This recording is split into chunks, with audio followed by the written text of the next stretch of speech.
Hey everybody, this is David at Barnyard Bees. It's December 26th, day after Christmas. It's a beautiful day out. This is one of those days where you like to come out and check out your bees. You can look at the traffic going in and out of your colonies, and chubs will go get a little bit too close to the bees. He'll be okay as long as you don't try to eat one of them. They're not aggressive at all, next close to the pollen feeder at all. So I got him held back here a little bit with my feet from his chain. But it's about 70 degrees today, very warm. T-shirt weather for sure. The sun's out. It's almost noon. And it's just a day that you like to get out and look in the bee yard and watch your bees going in and out of the colony. And days like this is where it makes it fun, where you can come down and watch. They're just starting to hit on this pollen feeder a little bit. It's still, a little bit early because it did just start getting warm. It had been in the 50s this morning, but it's warmed up pretty close to 70, if it's not quite 70. But they will feed on old blue feeder all winter. It's went down a little bit, but not much. I started off with it completely full, and they'll feed on this till, like I said, until the red maples start blooming about the second week of February. So this will keep them well supplied.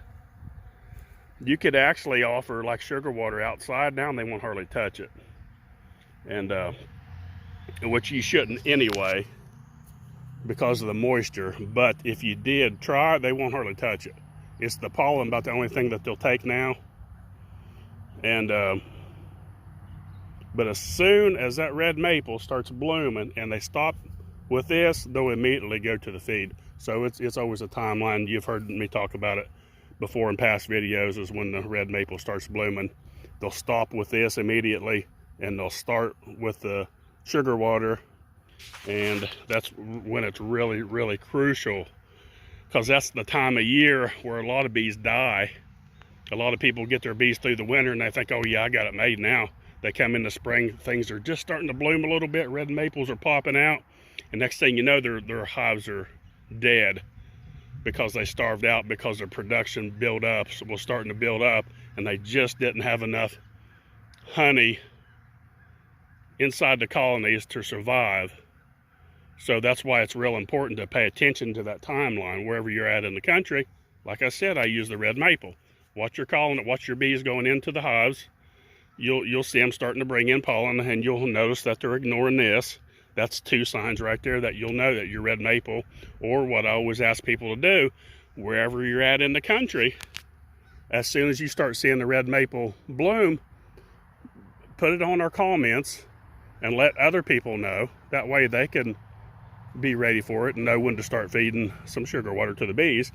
And we'll start feeding a 2-to-1 immediately through the hive top feeder, or you can externally too if you want, however you want to do it. We like doing it internally, and that will get them through that really crucial time in the spring, in the very early spring, where they starve out. And that'll put just enough in there to get them by until until the nectar flow really picks up. So just thought I'd show that. It's a beautiful day out. I couldn't help not getting out and film the bees a little bit. And that's about it, folks. Don't forget, click on the little bell, like and subscribe. Thanks for watching Barnyard Bees.